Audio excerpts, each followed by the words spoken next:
Hola a todos, bienvenidos a un nuevo episodio del podcast Terror cerca de ti. Como cada capítulo, quiero agradecer a todos los que semana a semana escuchan el podcast, así como dar la bienvenida a los que lo hacen por primera vez. No olviden seguirme en Spotify y calificar y dejar un comentario en iTunes. Esto ayuda a que el podcast llegue a más personas. Recuerden seguir mis redes sociales, @terrorcerca, en Twitter, Facebook e Instagram, donde publico contenido adicional a los episodios. Y junto con el correo electrónico, terrorcercadeti@gmail.com, es la forma en que me pueden hacer llegar sus sugerencias de historias o sus propios relatos. También pueden buscarme en Goodreads, la plataforma donde estoy publicando las reseñas sobre libros que he incluido en episodios anteriores. Como recordarán, hace unas semanas, en el episodio 140, les conté la historia de El Castillo de la Pureza. Al escucharla, Vero Martínez, quien me sigue por Instagram, me recomendó la historia que les traigo esta semana. En el 2004, Jorge Antonio Iniestra Salas, de entonces 32 años, trabajaba como taxista en la Ciudad de México. Pero para poder solventar sus gastos, también consiguió un trabajo como guardia de seguridad en una mueblería. Ahí conoció a Clara Tapia Herrera, a quien conquistó por ser un hombre amable, cariñoso y atento, e iniciaron una relación de pareja. Clara era una madre soltera, trabajaba y vivía con sus hijos en la conserjería de una escuela primaria en Iztapalapa. Ella, de también 32 años, tenía 2 hijas, Gabriela, Rebeca y el pequeño Ricardo. Iniestra Salas se mudó con la familia de Clara a la conserjería donde vivía. Desde su llegada, comenzó a ganarse el cariño de los hijos, comprándoles regalos y hablándoles bien.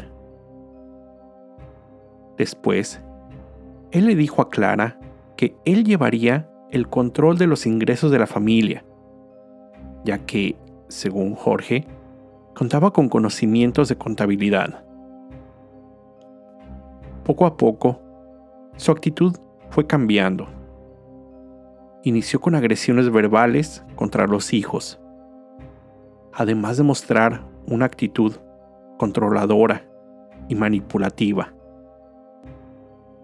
Solía realizar fuertes reclamos de celos cuando veía a Clara platicar con alguno de los maestros o padres de familia de la escuela donde laboraba.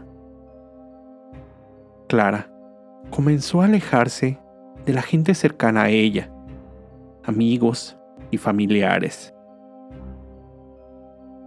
Solo un año después de haber iniciado su relación, un día del 2005, Clara regresó a casa, donde encontró a Iniestra abusando sexualmente de su hija Rebeca, de entonces solo 12 años de edad. Al otro lado de la habitación, Gabriela, de 15 años, lloraba desconsoladamente, sin poder hacer nada.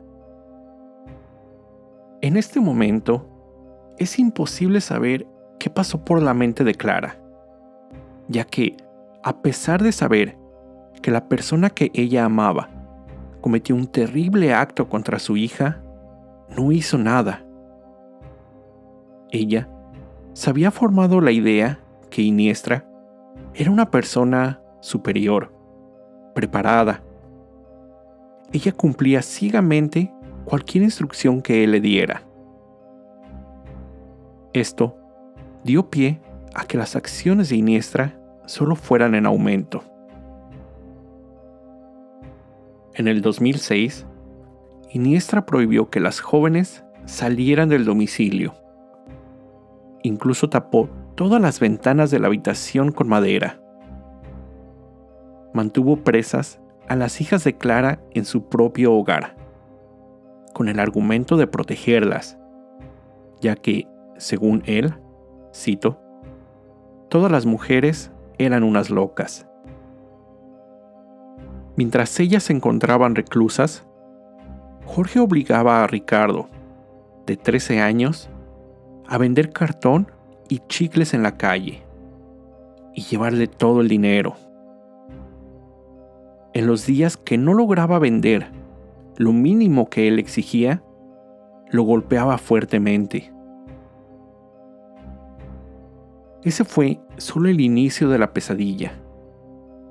Iniestra frecuentemente abusaba de las dos hijas de Clara, a quien obligaba a dormir en una habitación separada con su hijo.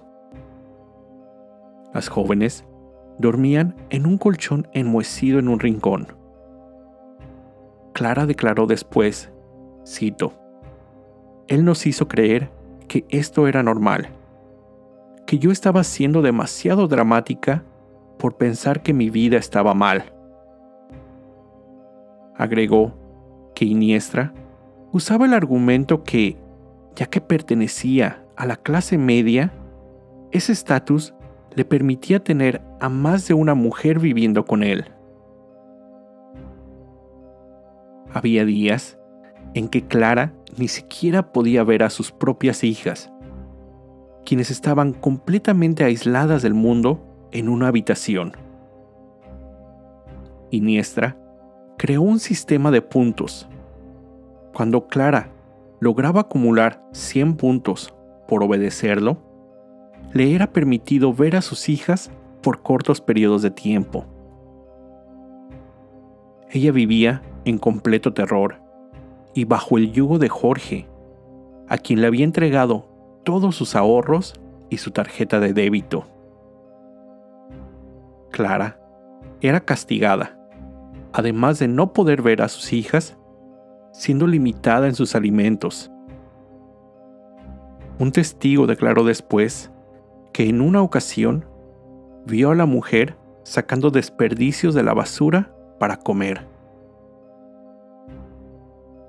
Durante un periodo de 5 años, como consecuencia de los constantes abusos sexuales, las jóvenes se embarazaron y dieron a luz a 4 bebés en esas terribles condiciones.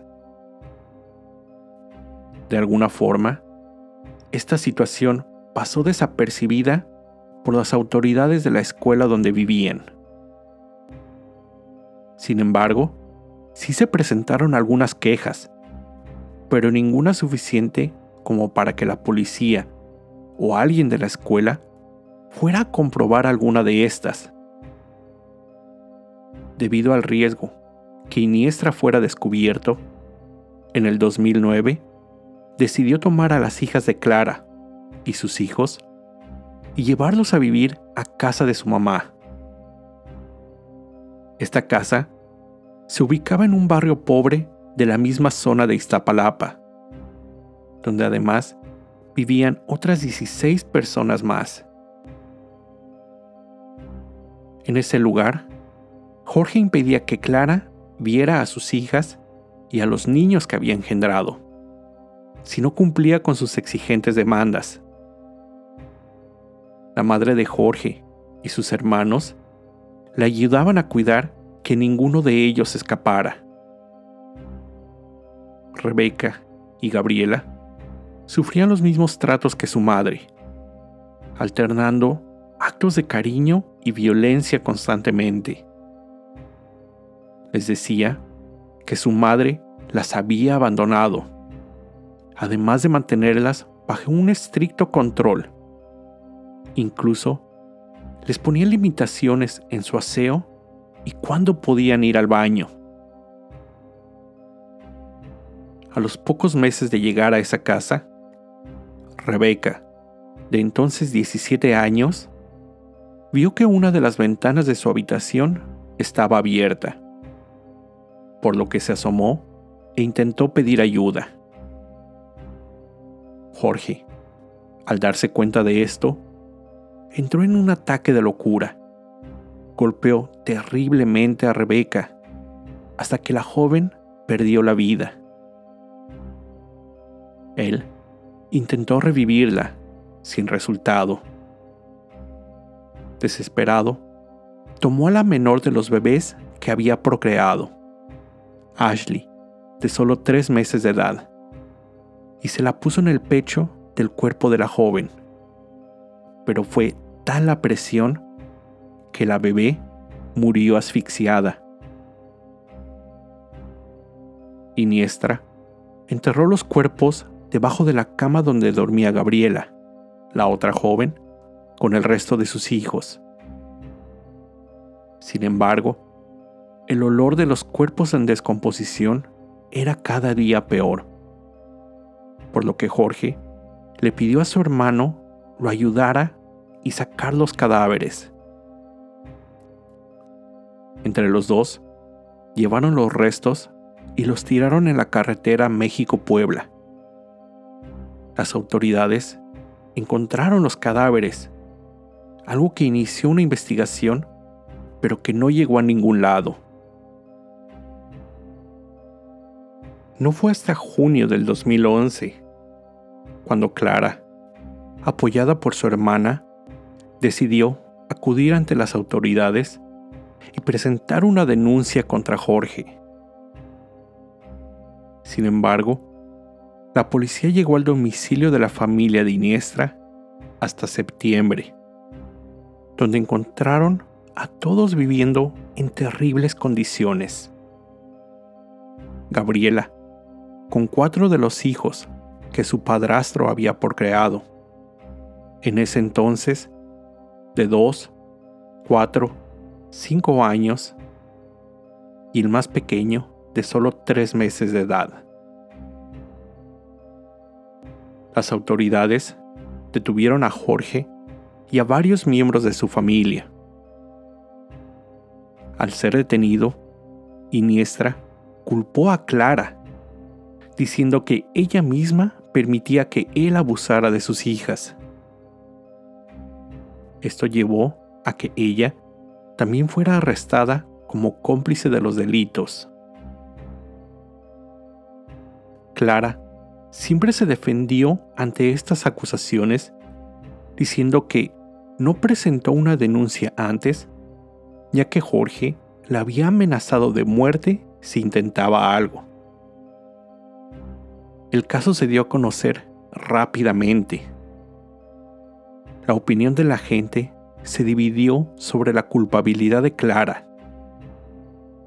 Algunos decían que ella tenía en parte culpa por no haberse presentado antes con las autoridades, debido al terror y a sentirse bajo amenaza.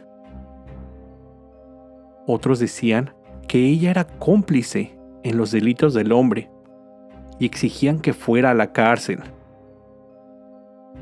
Se supo que Clara, nacida en el estado de Puebla, había crecido en el seno de una familia humilde y desde su infancia fue víctima de agresiones.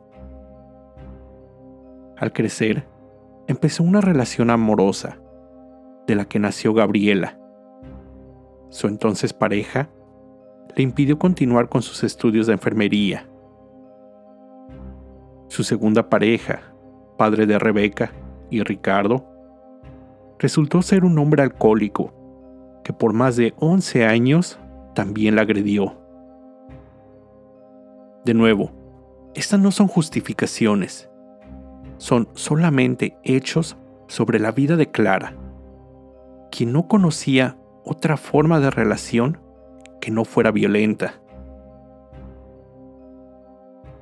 Como les decía, el caso se volvió muy popular, no solo en los medios nacionales. En todo el mundo se dio a conocer el llamado como el monstruo de Iztapalapa. Iniestra, al ser presentado ante los medios, nunca mostró arrepentimiento por sus acciones.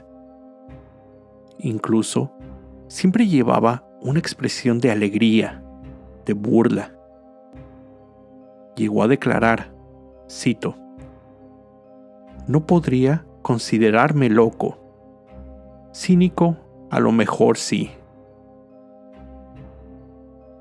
Virginia Cruz Domínguez, perita en psicología de la entonces Procuraduría de la Ciudad de México, fue una de las principales acusadoras en contra de Clara, señalándola de ser una mala madre, que tendría que haber desempeñado un mejor rol materno, protectora de sus hijos.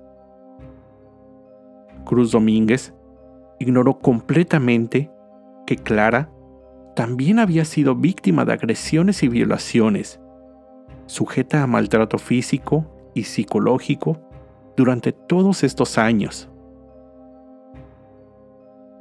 Todos los acusados fueron enviados a prisión en el 2011, incluida Clara, a quien un juez dictó acto de formal prisión, debido principalmente a los argumentos de Domínguez. Afortunadamente, la hermana de Clara, Cruz, recibió el apoyo de abogados pro bono y en el 2012 consiguió que el Centro de Atención a Víctimas de Violencia Intrafamiliar realizara un nuevo grupo de estudios psicológicos a las víctimas.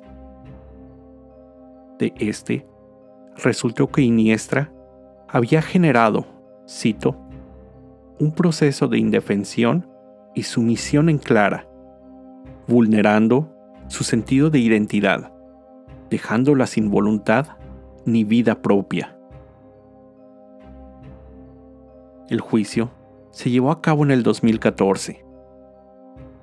Durante el proceso, se declaró formalmente culpable a Jorge Antonio Iniestra Salas de los crímenes de secuestro, homicidio, lesiones, corrupción de menores, explotación laboral y violencia familiar.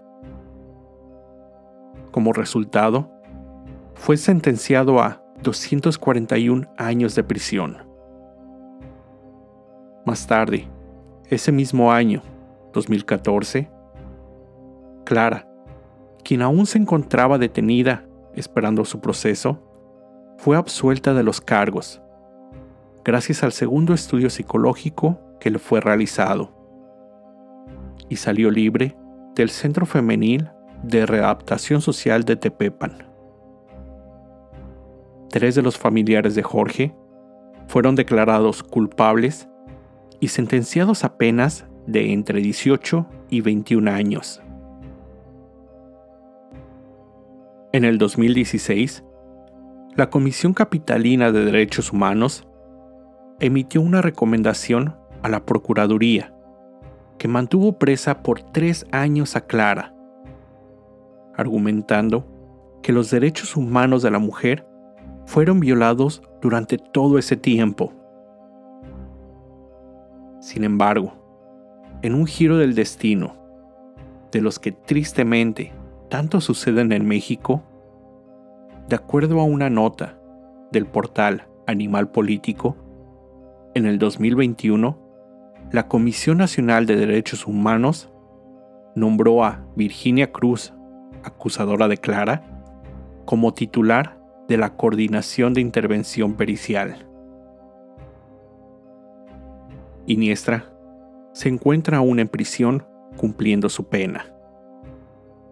Esta fue la historia del monstruo de Iztapalapa.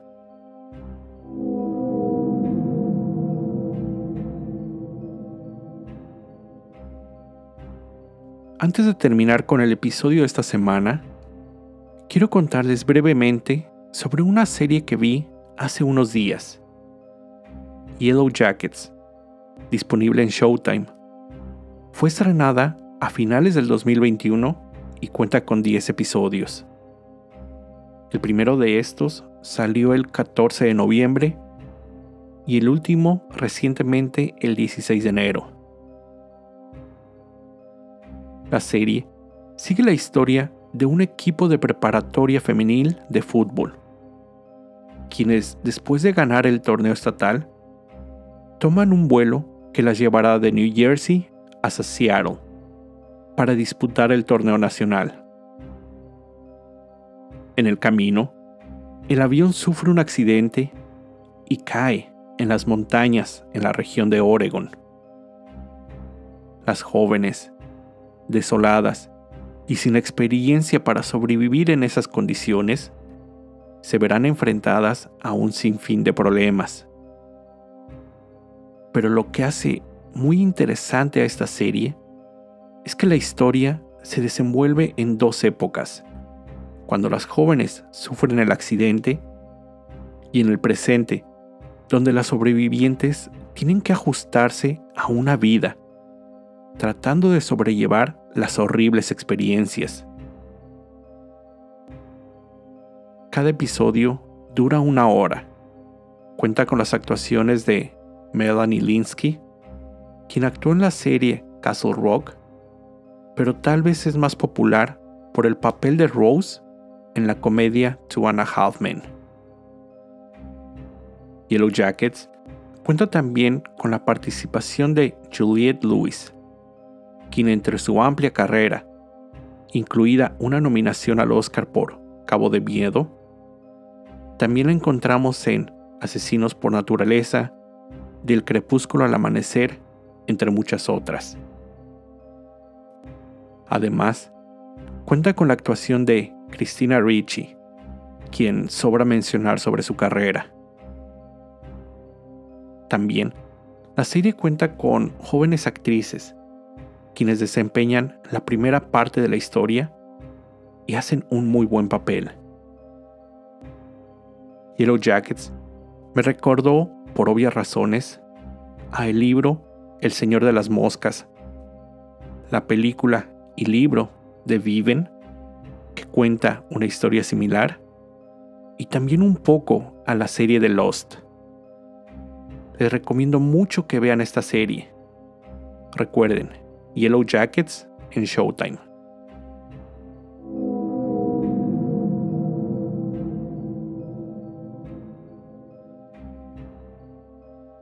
Con esto llego al final de este episodio. Como siempre, te recuerdo estar alerta de todo lo que pasa a tu alrededor, ya que el terror está donde menos te lo esperas. El terror está cerca de ti. Cuando el miedo se convierte en terror, hay una historia que contar.